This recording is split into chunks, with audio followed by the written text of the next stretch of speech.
ائمہ مجتہدین پر اللہ کا انعام ہے، یہ لوگ تقلید سے روکتے ہیں۔ قرآن کہتا ہے اطیعوا اللہ و اطیعوا الرسول و اولی الامر منکم، امر والوں کی بات سنو، یہ اس سے قوم کو روک رہے ہیں، قرآن کی مخالفت کر رہے ہیں۔ اور یہ بھی بتا دوں کہ یہ حدیث کی بھی نہیں مانتے۔ اب آئیے صحیح بخاری کی طرف۔ حدیث میں سب سے بڑی کتاب کون سی ہے؟ اس کے لکھنے والے امام بخاری رحمت اللہ علیہ، جن کی پیدائش ہجری 13 شوال ہجری 194 میں ہوئی، بخارا کی سرزمین پر۔ بچپن میں آنکھیں چلی گئی، ان کے ماں نے رو رو کے دعا کی، حضرت ابراہیم ان کے ماں کے خواب میں آئے، اللہ نے انہیں آنکھیں عطا فرما دی۔ امام بخاری رحمت اللہ تعالی علیہ پھر مکۃ المکرمہ گئے اپنی ماں کے ساتھ اور وہیں رکے رہے۔ طلب علم میں آپ نے دنیا کے کئی ملکوں کا سفر کیا۔ پھر آپ کو خیال آیا کیوں نہ ایک ایسی کتاب لکھوں جس کے اندر رسول اللہ صلی اللہ علیہ وسلم کی اکثر صحیح باتیں ہوں۔ امام بخاری کو 6 لاکھ حدیثیں یاد تھی، لیکن امام بخاری نے اس میں سے اونلی 9082 حدیثوں کو چنا اور 16 سال میں ایک کتاب لکھی جس کا نام ہے الجامع الصحیح، جس کو صحیح بخاری کہتے ہیں۔ آپ نے مکۃ المکرمہ میں اور روضہ رسول کے پاس بیٹھ کر اس کے ابواب باندھے، اسے لکھا۔ ہر حدیث کو لکھنے سے پہلے امام بخاری ایک مرتبہ غسل کرتے، 2 رکعت نفل نماز پڑھتے، پھر استخارہ کرتے۔ جب استخارہ میں اشارہ ہو جاتا لکھو تو آپ اسے لکھتے۔ یہی وجہ ہے کہ ایک بزرگ کے خواب میں اللہ کے رسول آئے، فرمایا کیا تو میری کتاب نہیں پڑھتا؟ اس بزرگ نے کہا یا رسول اللہ آپ کی کتاب کون سی ہے؟ سرکار نے فرمایا صحیح بخاری میری کتاب ہے۔ وہ امام بخاری کو اللہ نے مرتبہ عطا فرمایا کہ روضہ رسول کے پاس بیٹھ کر 16 سال میں آپ نے 9082 حدیثوں کا مجموعہ الجامع الصحیح کے نام سے ترتیب دیا۔ امام بخاری، اب یہ بھی سن لیجئے، صحیح بخاری میں 300 سے زیادہ راوی کوفہ کے ہیں۔ کون سے شہر کے ہیں؟ یہ لوگ کہتے ہیں نا کہ آپ تو کوفیوں کی تقلید کرتے ہیں، کوفیوں کا بھروسہ نہیں، یہ کوفی نماز ہے۔ ابے بے عقلو، کوفیوں کی حدیث پڑھے بغیر تم محدث نہیں بن سکتے ہو۔ امام بخاری کہتے ہیں حدیث سیکھنے کے لیے میں نے کئی ملکوں کا سفر کیا، لیکن کوفہ میں کتنی بار گیا مجھے یاد نہیں ہے۔ امام بخاری کے 310 شیوخ اور اساتذہ تھے، جس میں سے 250 استاذ امام بخاری کے کوفہ کے رہنے والے تھے۔ کوفہ وہ سرزمین ہے جہاں 1500 صحابہ تشریف لائے، جس کی بنیاد ہجری 17 میں حضرت عمر فاروق کے حکم پر حضرت سعد بن ابی وقاص نے رکھی۔ جس شہر کی بنیاد کوفہ وہ شہر ہے جہاں عبداللہ ابن مسعود نے پوری زندگی علم قرآن و حدیث کی خدمت کی۔ حضرت علی نے جسے اپنا دارالخلافت بنایا، جہاں 1500 صحابہ تشریف لائے۔ امام بخاری نے اپنی بخاری میں اکثر حدیثیں کوفیوں سے لی ہے۔ اگر کوفیوں کا بھروسہ نہیں ہے تو بخاری پڑھنا چھوڑ دو۔ کیا بات ہے؟ اور ایک مزے کی بات بتاؤں، بخاری کی آخری حدیث کون سی ہے؟ آپ کو کیسے پتا رہے گا؟ کلیمتان حبیبتان، بخاری کی جو آخری حدیث ہے، 2 کلمے جو ہلکے ہیں زبان پر، بھاری ہے میزان پر۔ اس حدیث کے جتنے راوی ہیں سب کے سب کوفہ کے ہیں۔ غور کیجئے، امام بخاری نے بخاری میں جو آخری حدیث لکھی ہے اس میں تمام راوی کوفہ کے ہیں۔ امام بخاری نے بتا دیا دین میں آخری بات جو حجت کے طور پر مانی جائے گی وہ کوفہ والوں کی ہوں گی۔ الحمدللہ کوفہ والوں کو یہ علمی حیثیت حاصل ہے۔ بہرحال امام بخاری نے صحیح بخاری کو ترتیب دیا۔ اللہ نے یہ مقام عطا فرمایا بخاری کو کہ تمام مکاتب فکر کے لوگ اسے قرآن کے بعد سب سے بڑی کتاب مانتے ہیں۔ تمام مکاتب فکر سے مراد اہل حدیث بھی اور عقل کے اندھے، شکل کے گندے، دیو کے بندے، وہ بھی اہل سنت و جماعت، بریلوی بھی، سب اسے قرآن کے بعد بڑی مانتے ہیں۔ اب یہ بخاری امام بخاری نے لکھی، لیکن ایک مزے کی بات بتاؤں، اتنے بڑے محدث امام بخاری تقلید کرتے تھے کس کی؟ امام شافعی کی۔ 4 امام ہے نا بھائی، امام شافعی کی علامہ تاج الدین سبکی رحمہ اللہ نے الطبقات الشافعیہ میں، اور حضرت شاہ ولی اللہ نے الانصاف میں، اور غیر مقلدوں کے عالم مولانا نواب صدیق حسن خان بھوپالی نے ابجد العلوم میں لکھا ہے کہ امام بخاری امام شافعی کے مقلد تھے۔ سوچو، جس نے اتنی بڑی کتاب لکھا اس نے بھی تقلید کا انکار نہیں کیا، یہ گھامر خالی بخاری کو الماری میں رکھتا ہے اور تقلید کا انکار کرتا ہے۔ کیا بات! سوچو، اس سے بڑا گھامڑ کوئی روئے زمین پر ہوگا کہ بخاری کو الماری میں رکھ کر تقلید کا انکار کرتا ہے۔ خیر، اللہ نے امام بخاری کو یہ فضیلت عطا فرمائی کہ جب آپ کا انتقال ہو گیا تو امام ابو عبداللہ شمس الدین الذہبی رحمہ اللہ اپنی کتاب سیر اعلام النبلاء میں لکھتے ہیں کہ ہجری 464 میں جب سمرقند میں قحط پڑ گیا، بارش نہیں ہو رہی تھی، تو لوگ امام بخاری کی قبر پہ حاضر ہوئے اور ان سے استشفاء کیا، ان سے گزارش کی، اللہ کی بارگاہ میں ہمارے لیے دعا کرو۔ امام بخاری کے قبر پہ حاضری دی، اتنی بارش ہوئی کہ 7 دن تک لوگوں کا گھر سے نکلنا مشکل تھا۔ یہ رسول اللہ کے دین کی خدمت کا نتیجہ ہے کہ امام بخاری دنیا سے جا چکے ہیں، لیکن ان کی قبر سے دعائیں قبول ہو رہی ہے، اور یہ کہتا قبر پہ جانا شرک ہے۔ ابے جس کی بخاری کا تو حوالہ دیتا ہے اسی کی قبر پہ آج نہیں، آج سے 1000 سال پہلے لوگ حاضر ہو کر دعائیں کرتے تھے۔ سبحان اللہ! اچھا، بہت جلدی میں اور بتا دوں کہ یہ امام بخاری رحمت اللہ علیہ نے بخاری لکھی۔ غیر مقلد کہتے ہیں ہم بخاری پر چلتے ہیں، قرآن اور صحیح حدیث پر چلتے ہیں، کہتے ہیں نا یہ لوگ۔ اب میں آپ کو بتاتا ہوں، یہ لوگ بخاری کی نہیں سنتے۔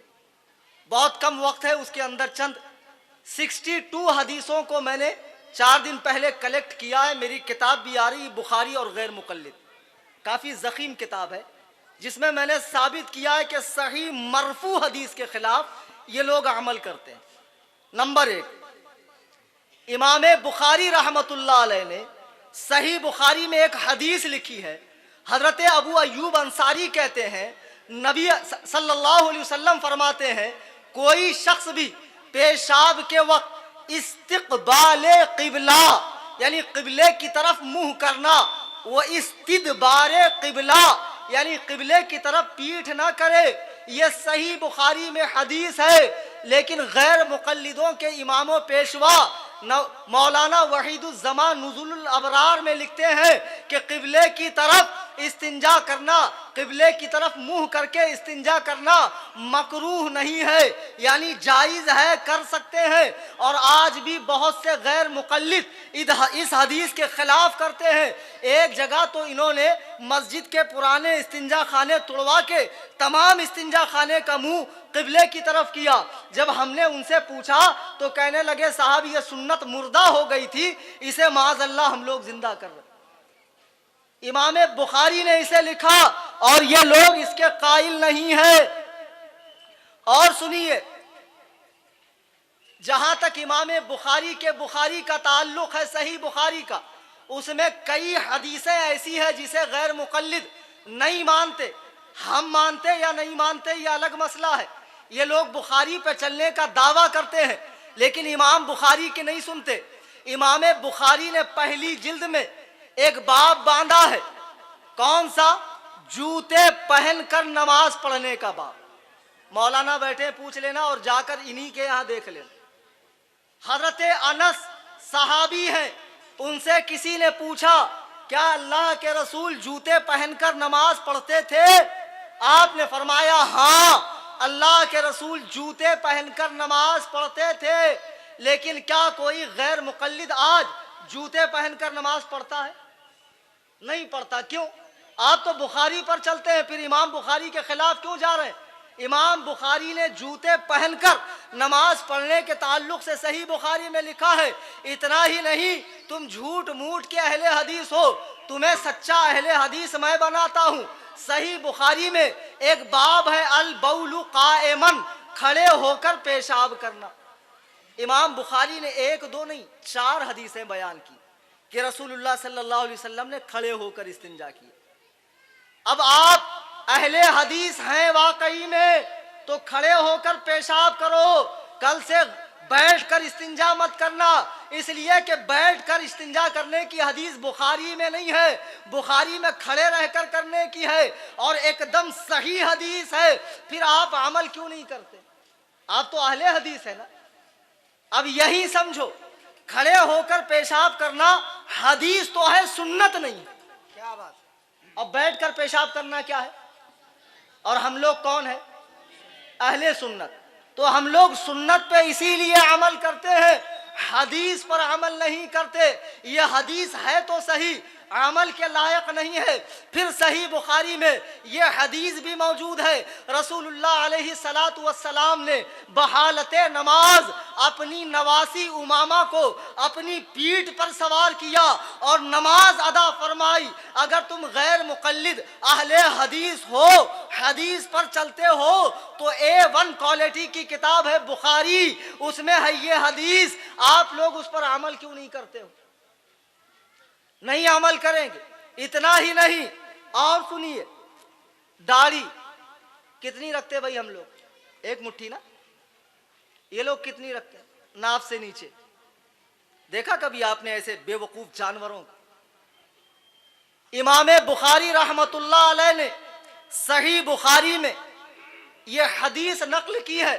حضرت عبداللہ ابن عمر کہتے ہیں کہ رسول پاک صلی اللہ علیہ وسلم نے فرمایا کہ داڑھی بڑھاؤ، مونچھوں کو کٹاؤ، اور پھر حج کے موقع پر، عمرے کے موقع پر عبداللہ ابن عمر نے اپنی داڑھی کو پکڑا اور ایک مٹھی سے جو زیادہ تھی اسے کاٹا۔ غور کیجئے، یہ حدیث صحیح بخاری میں موجود ہے۔ حضرت عبداللہ ابن عمر نے حج اور عمرے کے موقع پر نبی کی یہ بات سنائی کہ نبی فرماتے ہیں داڑھی بڑھاؤ، لیکن کتنی بڑھاؤ؟ کتنی بڑھاؤ؟ آپ نے مٹھی میں داڑھی پکڑا اور کاٹا اور فرمایا اتنی بڑھاؤ، اور ایسے موقع پر کاٹا جب لاکھوں لوگوں کا مجمع تھا، تاکہ لوگوں کو معلوم پڑ جائے کہ سنت ایک مٹھی داڑھی ہے، ایک قبضہ داڑھی سنت ہے، اس سے زیادہ سنت نہیں ہے۔ ان کی جو ناف سے نیچے جا رہی ہے 3 میل لمبی داڑھی، ذرا ان سے پوچھو اس کی دلیل کیا ہے؟ کسی غیر مقلد کی ماں نے جنا ہو تو اس کلیم حنفی کے سامنے ایک صحیح مرفوع حدیث پیش کر دے کہ ناف سے نیچے تک داڑھی رکھنا سنت ہے۔ اگر واقعی میں دم ہو تو ثابت کر دے، ورنہ صحیح بخاری میں حضرت عبداللہ ابن عمر کی روایت ہے کہ آپ نے داڑھی کو پکڑ کر ایک مٹھی سے زیادہ والی داڑھی کاٹ دی۔ درود پاک پڑھ دیں، اللہم صلی علی سیدنا و مولانا محمد مبارک وسلم، صلو علیہ صلاۃ و سلام علیکہ یا سیدی یا حبیبی یا رسول اللہ۔ عجیب بات ہے، میں نے درود پڑھنے کے لیے کہا، آپ حضرات نے اپنی لبہائے ناز کو تکلیف نہیں دی۔ یہ سنیوں کی محفل ہے، ہو سکتا ہے اس میں کوئی BPL بھی ہو، بن پیندے کا لوٹا، ادھر بھی لڑکنے والا ادھر بھی لڑکنے والا۔ آج کل ہے نا بھائی ایسے سائی بابا والے، دونوں ہاتھ میں لڈو، با مسلمان اللہ اللہ، باب رمن رام رام۔ یہ دوگلی پالیسی دین میں نہیں چلتی۔ اوریجنل بھی بیٹھے ہیں بہت آپ کی گفتگو کے لیے۔ ایسے بہت سے بھی پلپلے بھی ہو سکتے ہیں، لیکن تقریباً تو الحمدللہ سنی ہے۔ درود پڑھنے کے لیے کہا جائے تو باواز بلند پڑھا کریں، اللہم صلی علی سیدنا و مولانا محمد مبارک وسلم، صلو علیہ صلاۃ و سلام علیکہ یا سیدی یا حبیبی یا رسول اللہ صلی اللہ تعالی علیہ۔ اب جمعہ کا غسل لیجیے۔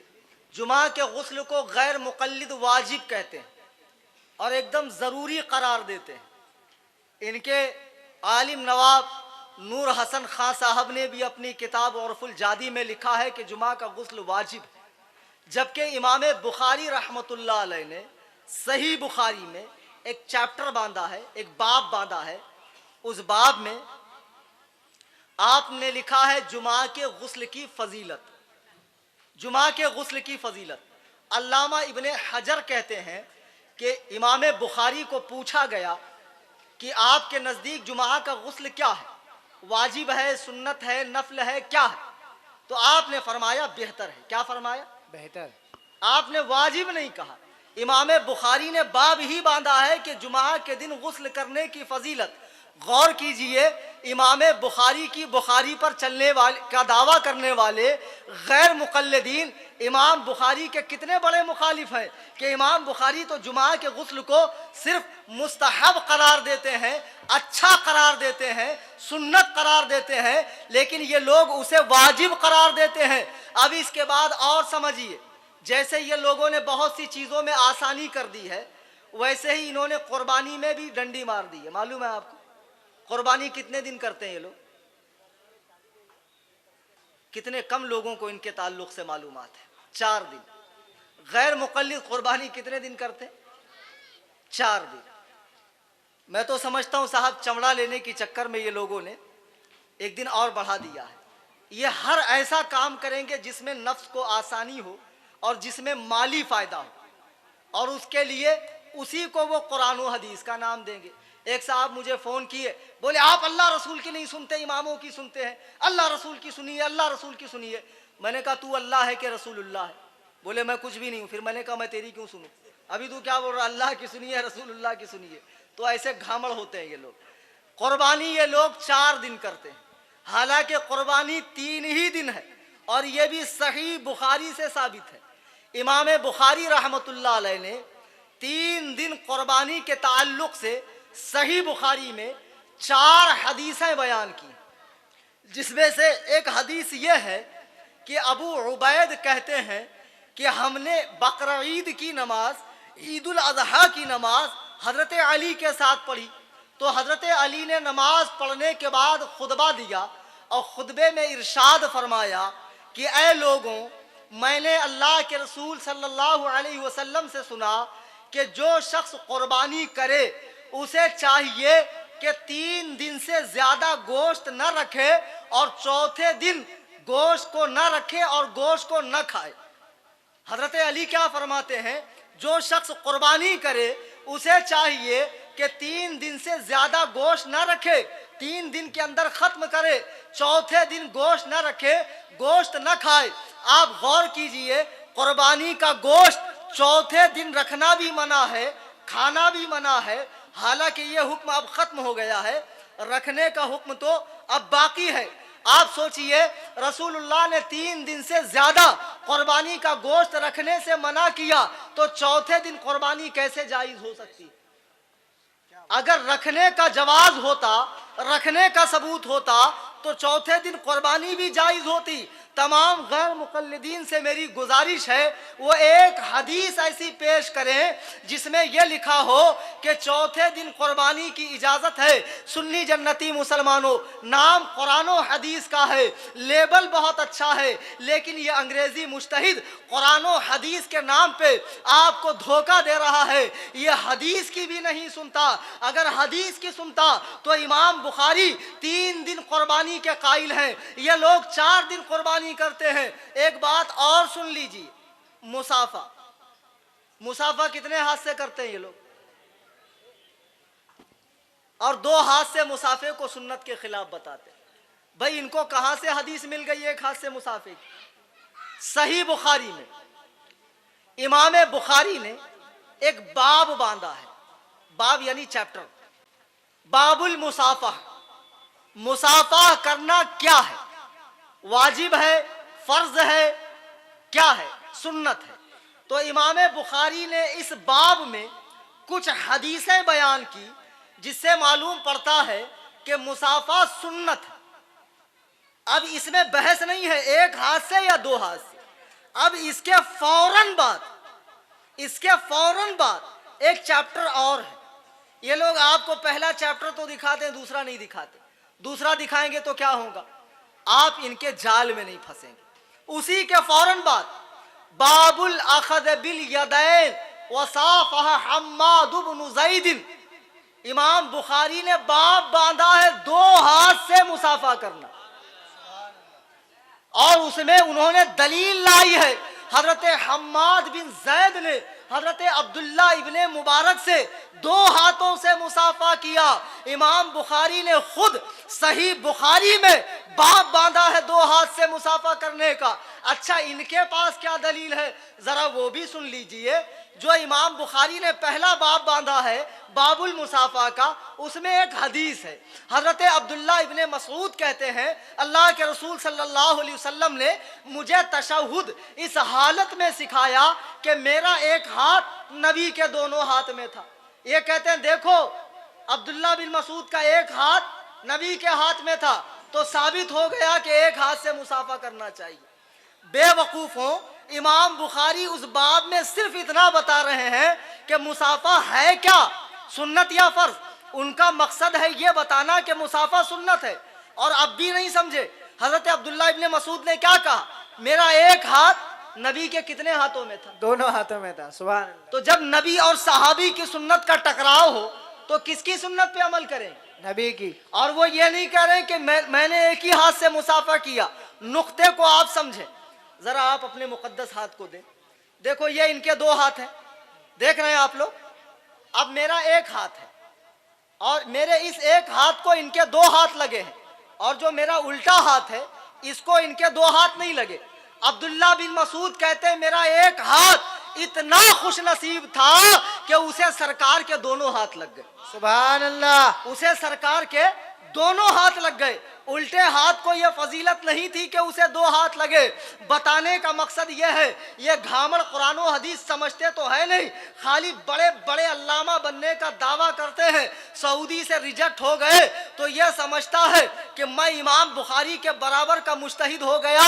نا اہلو کم عقلو, قرآن و حدیث سمجھنے کے لیے عمریں کھپانی پڑتی ہے تب جا کے قرآن حدیث سمجھ میں آتا ہے. میں ایک جگہ بنگلور میں تقریر کر رہا تھا, میں نے صحیح بخاری کا حوالہ دیا کہ دیکھو مدینہ شریف میں جب قحط پڑ گیا تو حضرت عمر نے نبی کے چچا حضرت عباس کے وسیلے سے دعا کی. جب میں نے یہ حدیث پیش کی تو ایک جوکر نائک کا ماننے چاہنے والا مجمع میں کھڑا ہو گیا, ان شرٹ کیا ہوا تھا, انگریزی کیپ لگایا ہوا تھا, کہنے لگا مولانا یہ حدیث تو آپ کے بھی خلاف ہے.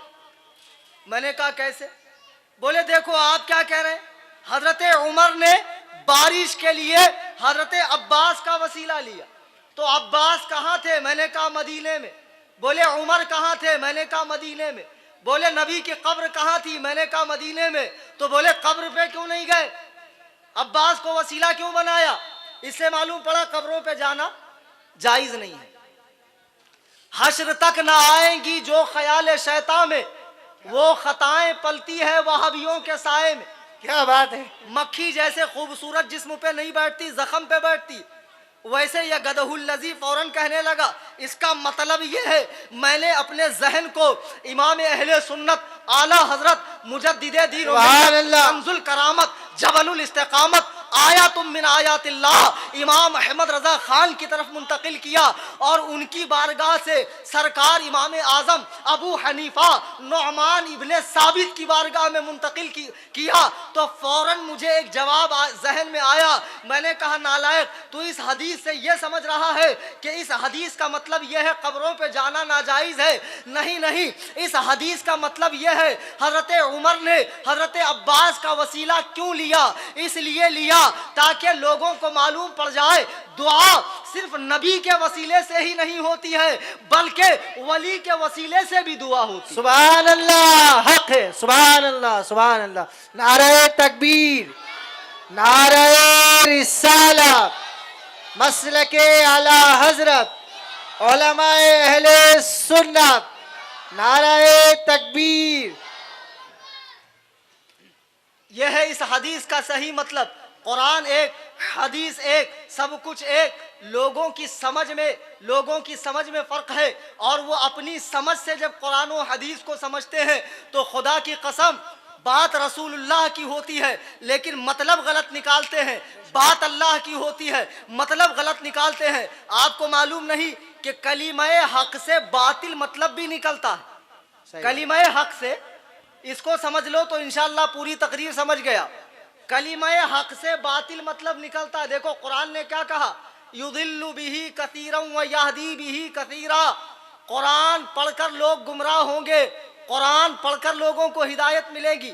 تو قرآن میں گمراہیت ہے کیا؟ نہیں.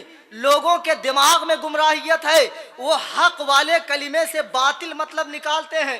مثال کے طور پہ اس ہندوستان میں ایک پنڈت تھا جس کا نام تھا دیانند سرسوتی، اس نے ایک کتاب لکھی ہے ستیانند پرکاش۔ اس کتاب میں اس نے قرآن پر 115 جگہ اعتراض کیا ہے، اور ایسا ویسا اعتراض نہیں، قرآن ہی سے قرآن پہ اعتراض، قرآن ہی سے قرآن پہ اعتراض۔ اس نے کہا دیکھو تمام مسلمان مانتے ہیں کہ نہیں خالق ایک، پیدا کرنے والا کتنا؟ ایک۔ ایک۔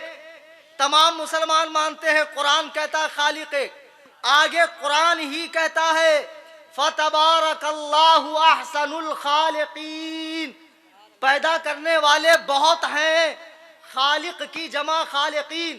دیکھو قرآن میں خالقین آیا ہے، یعنی ایک طرف قرآن کہتا پیدا کرنے والا ایک، ایک طرف قرآن کہتا ہے پیدا کرنے والے بہت۔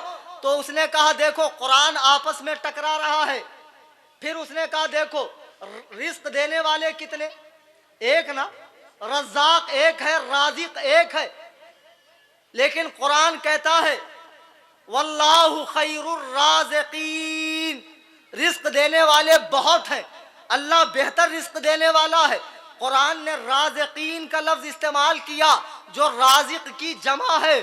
دیکھو قرآن آپس میں ٹکرا رہا ہے، تو جیسے اس نے اپنی بھونڈی عقل سے قرآن و حدیث کو سمجھنا چاہا اور نہیں سمجھا، گمراہ ہو گیا، لوگوں کو گمراہ کرنے کا ذریعہ بنا، ایسے ہی آج دیوبندی غیر مقلد جو قرآن و حدیث کو سمجھنے کا دعویٰ کرتے ہیں، سمجھتے نہیں ہیں بلکہ خود گمراہ ہوتے ہیں، لوگوں کو گمراہ کرتے ہیں۔ اب موٹا موٹی باتیں لے لیجئے، میلاد کا موقع ہے، اب یہ لوگ کہتے ہیں میلاد نبی کے زمانے میں نہیں ہوتا تھا، صحابہ کے زمانے میں نہیں ہوتا تھا، 6 صدی ہجری میں نکلا، اور میسج تو بھیجتے ہیں کہ میلاد کے رد میں قرآن کی آیت، میلاد کے رد میں حدیث۔ مجھے بتاؤ جب میلاد نبی کے دور میں تھا ہی نہیں تو قرآن سے میلاد کا رد ہوتا کیسے؟ حدیث سے میلاد کا رد ہوتا کیسے؟ کیا بات؟ اور اتنے بڑے بھگت بگلے، بھگت بگلا معلوم ہے آپ؟ ایک بگلا تھا، اب بگلا کیا ہوتا؟ ماساہاری ہوتا ہے نا، تالاب کے پاس بیٹھتا تھا، تو ایک دن اس نے کیا کیا؟ مچھلی کھانا چھوڑ دیا، 2-4 دن تک مچھلی کھایا نہیں، تو جو تالاب کی مچھلیاں تھی وہ ذرا قریب آنے لگی کہ حضرت کا مزاج تو بخیر ہے، کیا بات ہے آج کل ہم پر کرم نہیں فرما رہے؟ تو قریب آ کر پوچھا حضور خیریت تو ہے؟ کہا الحمدللہ خیریت ہے، اب سے میں پکا شدھ شاکاہاری ہو گیا ہوں اور میں نے مچھلیاں کھانا چھوڑ دی۔ اب مچھلیوں کو خوشی محسوس ہوئی، ڈر ختم ہو گیا، روز قریب آتے ہیں آپس میں باتیں کرتے ہیں۔ بہرحال ایک دن بگلے نے کہا دیکھو ایسا ہے یہ تالاب سوکھ رہا ہے، پڑوس کے گاؤں میں ایک بہت بڑا تالاب ہے، اگر آپ لوگ چاہو تو میں آپ کو وہاں لے جا کر چھوڑ دوں تاکہ اطمینان سے آپ وہاں رہو، ویسے بھی یہاں پانی ختم ہو جائے گا، آپ لوگ ایک دن مر جائیں گی۔ تو مچھلیوں نے کہا حضور یہ تو بڑی اچھی بات ہے، تو ہم کو بھی لے چلیے۔ اس نے کہا روزانہ ایک ہی کو لے جاؤں گا، اس سے زیادہ کی طاقت نہیں تھی نا، اس کا پیٹ اتنا بڑا تھوڑی ہوتا، تو روزانہ ایک کو لے جاتا، کہاں چھوڑتا، گٹک لیتا۔ پورا تالاب صاف کیا اور کیا رہا؟ بھگت بگلا۔ پورا تالاب صاف کر لیا، بھگت بگلا رہا۔ ایسے یہ بھگت بگلے ہیں، قرآن و حدیث پہ چلنے کا دعویٰ تو کرتے ہیں۔ میں نے صحیح بخاری سے 12 مثالیں پیش کی جس کے خلاف یہ لوگ کرتے ہیں۔ سنی جنتی مسلمانوں، میلاد کا موسم آیا، سنی مسلمان اپنے آقا کے آمد کی خوشیاں منا رہا ہے، ویسے میں یہ میسج کرتے ہیں صحابہ نے لائٹیں لگائی تھی، صحابہ نے جھنڈے لہرائے تھے، صحابہ نے قمقمے لگائے تھے، ذرا ان سے پوچھو ابے گدہ الذی، صحابہ نے شادی کے ٹائم کارڈ چھاپے تھے، صحابہ نے ہال بک کیا تھا، صحابہ نے 72 قسم کا آئٹم ٹھوس ٹھوس کے بھرا تھا، رات بھر ٹائر پنچر کیا تھا، رات بھر بریک فیل کیا تھا، فضول اعمال مسجد میں پڑی تھی، مسجدوں کو کھانے پینے کا اڈا بنایا تھا۔ صحابہ صرف میلاد کے ٹائم یاد آتے ہیں، اور پھر کچھ لوگ کہتے ہیں صاحب میلاد تو ہم منائیں گے لیکن نبی کی پیدائش میں اختلاف ہے نا، آپ ہی کے اعلیٰ حضرت لکھتے ہیں کہ 8 تاریخ کو پیدا ہوئے، اب بتاؤ آپ 12 کو کیسے مناتے ہو؟ آپ ہی کے اعلیٰ حضرت لکھتے ہیں۔ اچھا تو اختلاف ہے، اس کا مطلب چھوڑ دیں، اختلاف کس میں نہیں؟ 2 رکعت نماز میں ہاتھ باندھنے سے سلام پھیرنے تک 4 اماموں کا 200 مسئلوں میں اختلاف ہے، کتنے؟ ہم ایسے باندھتے ہیں، شوافے ایسے باندھتے ہیں اور مالکی باندھتے ہی نہیں ہے۔ نماز کے مسئلوں میں اختلاف، کیا کسی مسلمان نے نماز پڑھنا چھوڑا؟ جو جیسا صحیح سمجھتا ہے کرتا ہے۔ روزوں کے مسائل میں اختلاف، حج کے مسائل میں اختلاف، دین کے ہر رکن کے اندر، ہر حکم کے اندر اختلاف ہے، لیکن اس کے باوجود تمام مسلمان کرتے ہیں۔ اگر میلاد میں اختلاف ہو تو ہم 12 کو مناتے ہیں، آپ 8 کو منائیے۔ بے شک منائیں گے؟ نہیں منائیں گے۔ منانے سے روکنا ہے۔ یہ بھگت بگلا بہت ہوشیار ہے۔ ایک گاؤں میں ایک دیوبندی ملا آیا، اب اس نے دیکھا کہ سب پکے سنی ہے، نیاز فاتحہ والے ہیں، تو نیاز فاتحہ سے روکنے کے لیے کیسے بول رہا ہے معلوم ہے؟ بولے آپ لوگ کھانے پہ فاتحہ پڑھیں گے، اب وہ نیچے گرے گا تو بزرگ کہتے کہ اس کو پلکوں سے اٹھاتے۔ لوگ بولے ایسا کیسا اٹھاتے؟ نہیں اٹھاتے، بولے فاتحہ مت کرو۔ کتنے آسانی سے اپنی بات منوا لیا۔ یہ لوگ قرآن و حدیث کا جھانسا دے رہے ہیں۔ عزیزان ملت اسلامیہ، خدا کے لیے ہوش میں آ جائیے۔ اہل حدیث جو لفظ ہے نا، اس کا اطلاق ان لوگوں پر ہوتا جنہوں نے حدیث کی خدمت کی، جنہوں نے حدیث کو جمع کیا، حدیث کی کتابیں لکھی، حدیث کے سند کی جانچ پڑتال کی۔ اہل حدیث اہل اسلام کی اصطلاح میں ایک علمی طبقے کو کہا جاتا ہے، لیکن آج رکشہ چلانے والا اہل حدیث، حجام اہل حدیث، اسکول کا ہیڈ ماسٹر اہل حدیث، اور ایسے لوگ دعویٰ کر رہے ہیں معاذ اللہ کہ ہم لوگ قرآن حدیث سمجھ رہے ہیں، اور ایسے لوگ سمجھ نہیں رہے ہیں، خدا کی قسم قرآن و حدیث کے نام پر گمراہ کر رہے ہیں۔ اب آخر میں صحیح مسلم کی حدیث میں سنا دوں۔ بخاری تو میں نے بتا دی کہ بخاری کی 12 ایسی حدیثیں میں نے پیش کی جس کے خلاف یہ لوگ کرتے ہیں۔ صحیح مسلم بخاری کے بعد دوسرے نمبر کی کتاب ہے۔ صحیح مسلم میں امام مسلم اس کے مقدمے میں ایک حدیث لکھتے ہیں، عن ابی ہریرہ قال رسول اللہ صلی اللہ علیہ وسلم یکون فی آخر الزمان، اللہ کے رسول کہتے ہیں آخری زمانے میں دجالون کذابون، جھوٹ بولنے والوں اور فریب دینے والوں کی ایک جماعت پیدا ہوگی۔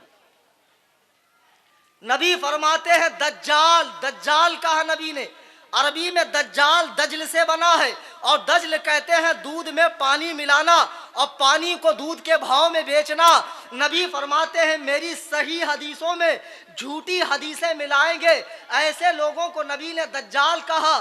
دجالون کذابون، آخری زمانے میں جھوٹ بولنے والوں، فریب دینے والوں کی ایک جماعت پیدا ہوگی۔ وہ کیا کریں گے؟ یاتونکم من الاحادیث، وہ تمہارے سامنے حدیثیں لے کر آئیں گے۔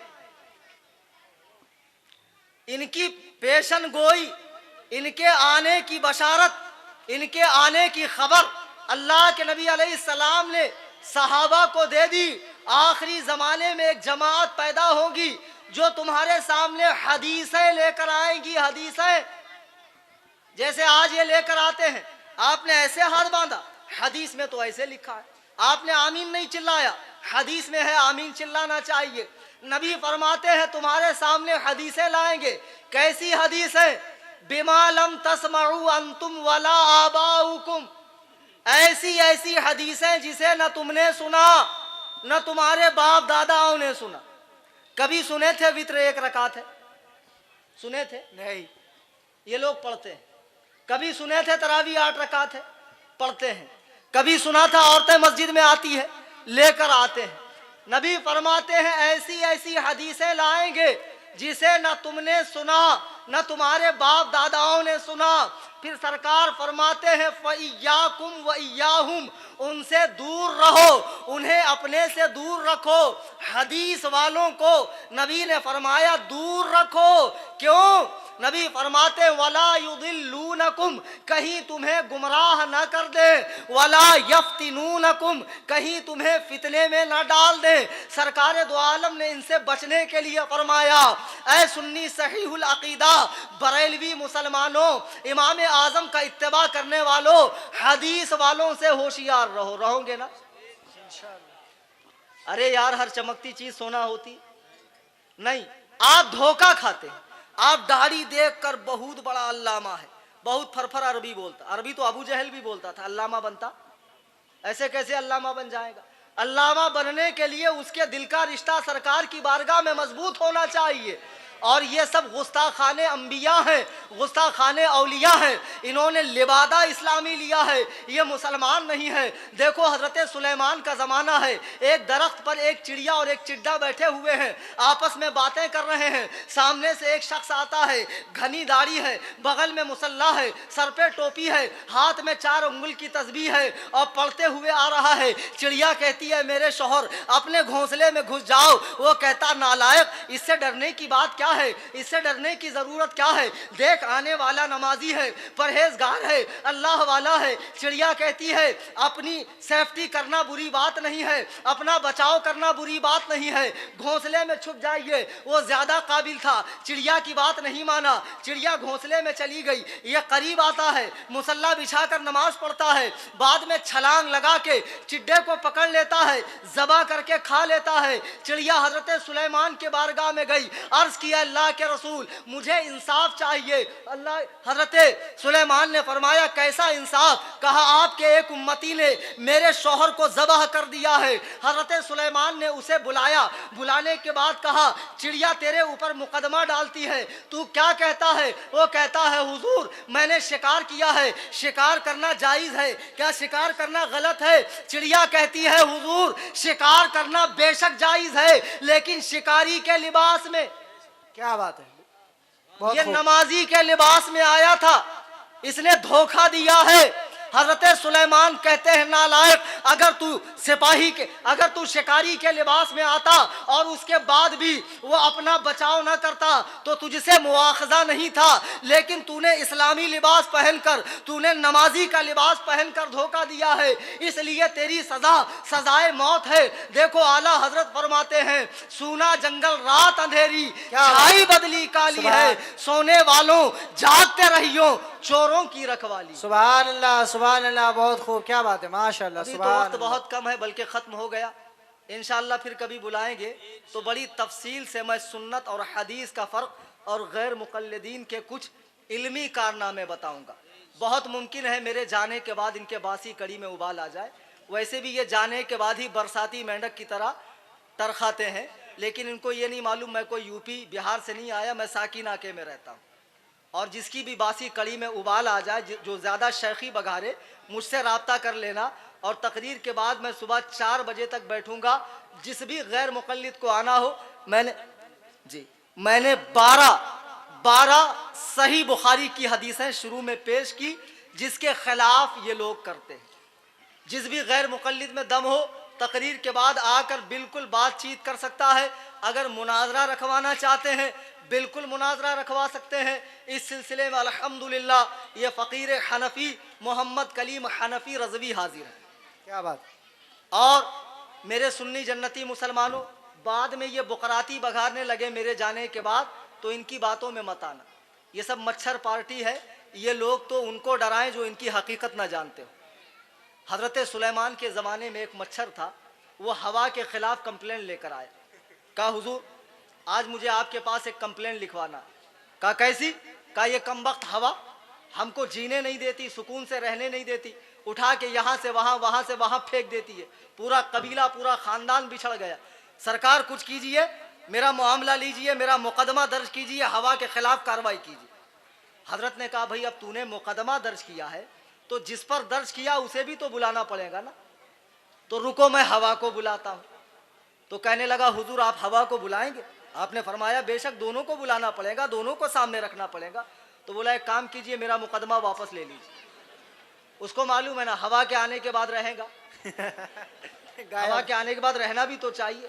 ہمارے جانے کے بعد کسی فضیلت الشیخ چلی کے باسی کڑی میں ابال آ جائے، یہ گوگل کے مقلد، غیر مقلد، گوگل کے مقلد اگر ٹائیں ٹائیں کرنے لگے تو الحمدللہ یاد کر لیجئے، اچھے سے سمجھ لیں، نام اہل قرآن رکھا ہے، قرآن کے سب سے بڑے دشمن یہی اہل قرآن ہے، اس لیے کہ حدیث کو چھوڑ کر کوئی قرآن پر عمل نہیں کر سکتا ہے۔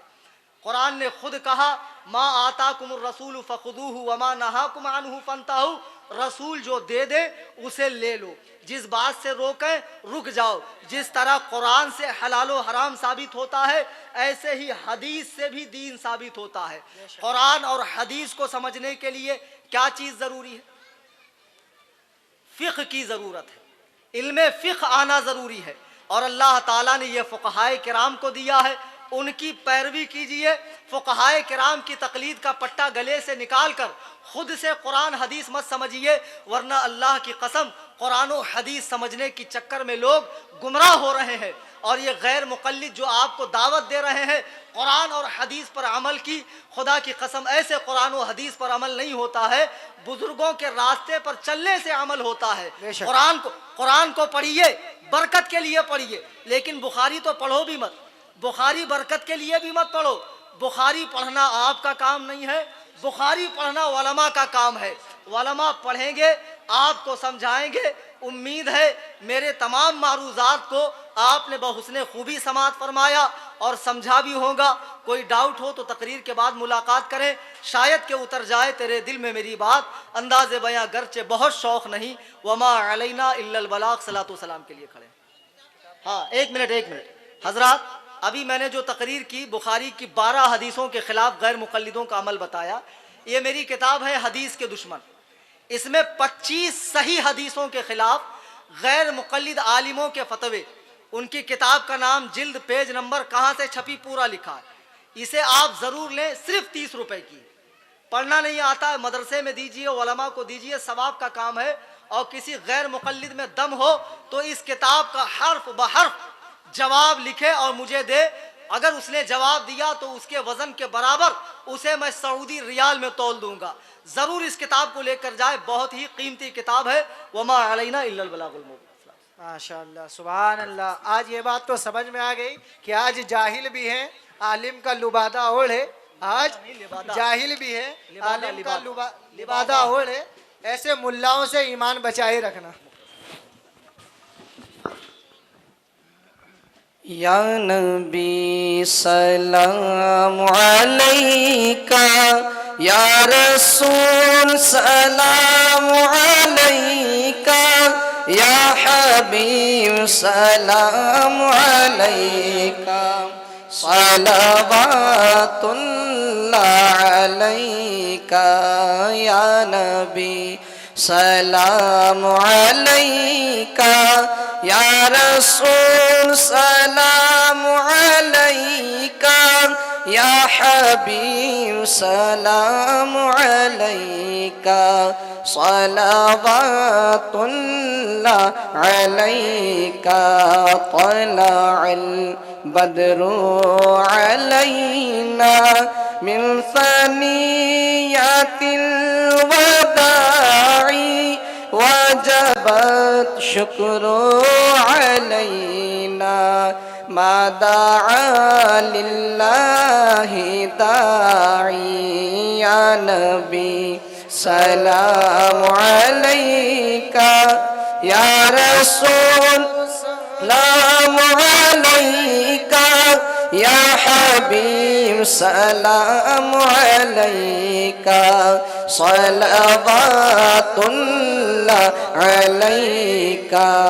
آپ کا تشریف لانا وقت بھی کتنا سہانا، جگمگا اٹھا زمانہ، حور گاتی تھی ترانہ، یا نبی سلام علیکہ، یا رسول سلام علیکہ، یا حبیب سلام علیکہ، صلوات اللہ علیکہ۔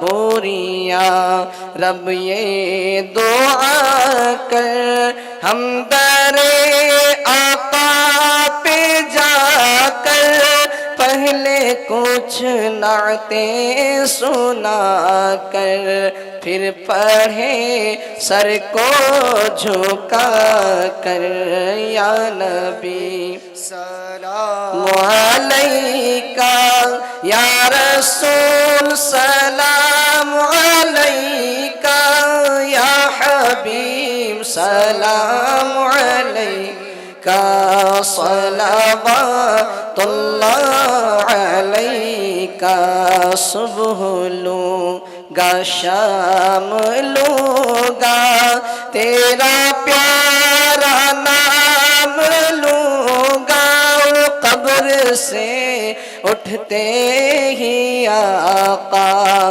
تیرا دامن تھام لوں گا یا نبی سلام علیکہ یا رسول سلام علیکہ یا حبیب سلام علیکہ صلوات اللہ علیکہ اے میرے مولا کے پیارے نور کی آنکھوں کے تارے اب کسے سید پکارے تم ہمارے ہم تمہارے یا نبی سلام علیکہ یا رسول سلام علیکہ یا حبیب سلام علیکہ صلوات اللہ علیکہ الصلاة والسلام علیکہ یا رسول اللہ الصلاة والسلام علیکہ یا حبیب اللہ وعلا آلکہ واصحابکہ یا نور اللہ صلی اللہ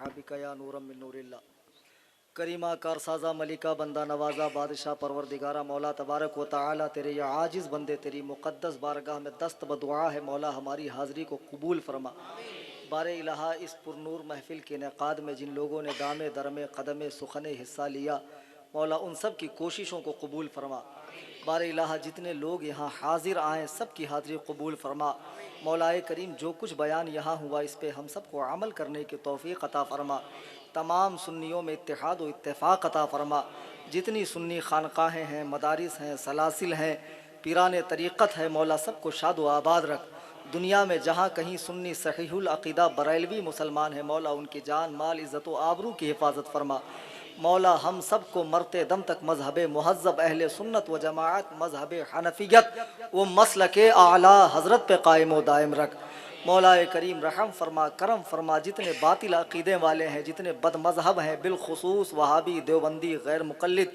ان سب کے فتنوں سے شر سے تمام سنی نوجوانوں کو محفوظ فرما رحم فرما کرم فرما خصوصیت سے آمین کہیں صدا سنیوں پر ہو رحمت کی بارش وہابیوں پہ بجلی گرا تاج والے نہ لے وہابیوں سے مدد کوئی سنی صلح کل کا فتنہ مٹا تاج والے صحابہ کے دشمن رہیں خوار ہر جا محبوں پہ فضل خدا تاج والے زمانے میں جب تک زمانہ ہے باقی رہے نام احمد رضا تاج والے اے خالق ہر بلند و پستی شش چیزیں عطا بکنز ہستی علم و عمل و فراخ دستی ایمان و امان و تندرستی خدایا بحق بنی فاطمہ کے بر قول ایما کنم خاتمہ اگر دعوتم رد کنی ور قبول منو دست دامان آل رسول ان اللہ و ملائکتہ یصلون علی النبی کیا ہے یہ بچی